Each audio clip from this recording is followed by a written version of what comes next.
Welcome to AimCity. This is our first mod tutorial for Tinker's Construct. I hope you enjoy it.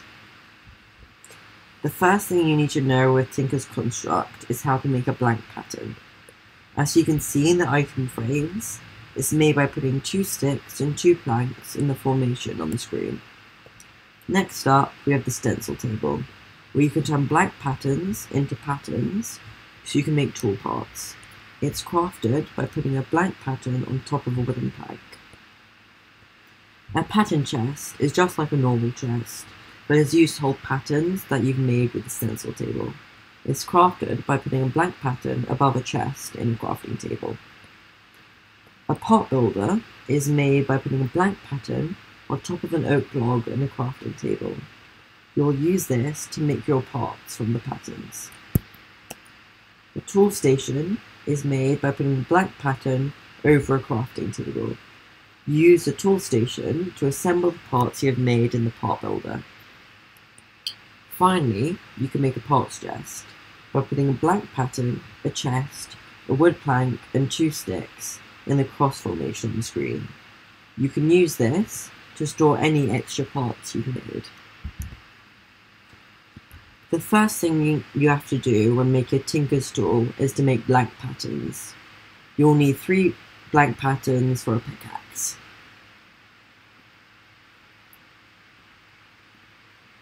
Using the blank patterns we've just made, put them into the left side of the stencil table, then click on the shape of the pattern you would like to make. You can find out what patterns are needed for each tool by looking in the tool station. Using the patterns from the stencil table, now in the part builder, you'll be able to craft the parts you need to make your Tinker's Construct tool. For example, the pickaxe head, tool rod, and binding pattern you can use to craft a pickaxe. Then in the tool station, you can put all of these parts together. For example, I just made parts for a pickaxe. So by clicking the pickaxe button, you can place the parts in the pictured boxes, making a pickaxe. It makes life a lot easier if you start off by making all the patterns in the stencil table and putting them straight into the patterns chest. And any leftover parts, if you've made too many, or sometimes it's just helpful to have some ready for use, you can put them in the parts chest. If there are any other questions you have, likely the material and new book will help you. Inside they have the different tools, the modifiers, and the materials you can use. There are modifiers on your tools, which are described in the book, but you can get modifiers by using your tool a lot to level it up. And you can see your progress doing this by opening your inventory and shifting over the tool. You can also see many other things like repair, material skill level, and durability. Skill level starts off at clumsy, then goes to comfortable, and eventually gets to the max grandmaster after a lot of use. If you place all the machines in the correct format, it can turn into a multi-block structure where you can switch between blocks. The order is crafting station, stencil table, pattern chest, part builder, part chest, then tool station. Now for the more advanced section of the Tinker's Construct tutorial, where I'll give you a more advanced side to Tinker's Construct. The first thing you'll want to make is grout. It is crafted by using either 4 sand, 4 gravel, and a clay block to make 8 grout, or 1 sand, 1 gravel, and a clay ball to make 2 grout. Then you can start smelting grout in a furnace to make seared brick. Seared brick is used to craft almost everything that is needed to create a Tinker's smeltery. Firstly, regular seared bricks are made with 4 seared bricks. These are used for the basic building block for the smeltery. Second, the smeltery controller is the controller of the smeltery. Thirdly, the seared tank. This is where you put the lava to heat up the smeltery. Next is the casting basin. This is used to pour out whole blocks of metal. After that is the casting table. It's used to pour things into casts and commonly used for ingots.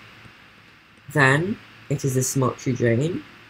This is what you put the faucet on to let liquids out of the smeltery. Finally, the faucet is also used to let out liquids. Now, I'll show you how to make a smeltery.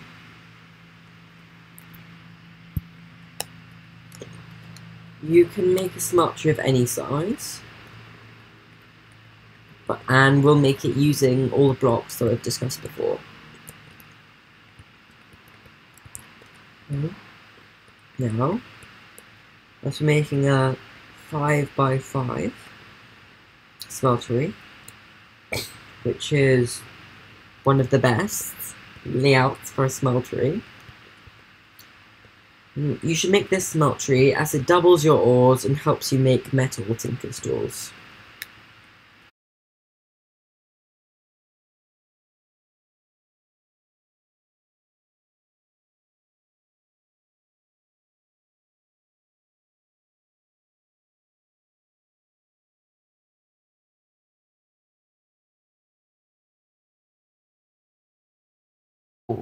We have made the smeltery 5x5, but you can make it any size. Now I have made a smeltery. In the smeltery I have smelted gold and iron.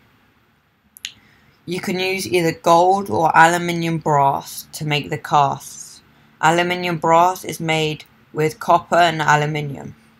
Now I'll make the cast needed for a pickaxe by placing the parts into the casting table and pouring out gold.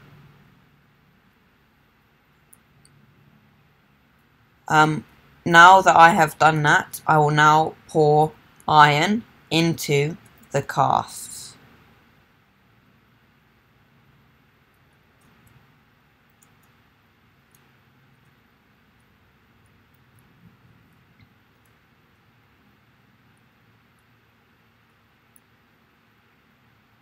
Now I have these parts, I will use them later on in the tool forge. The tool forge is a better version of the tool station. It is made with 3 seared bricks and 4 blocks of a metal such as iron, copper or gold. The tool forge is better than the tool station because it allows you to make more advanced weapons such as the battle hammer, cleaver and excavator. Now I will use the parts from earlier to make an iron pickaxe as shown on the screen.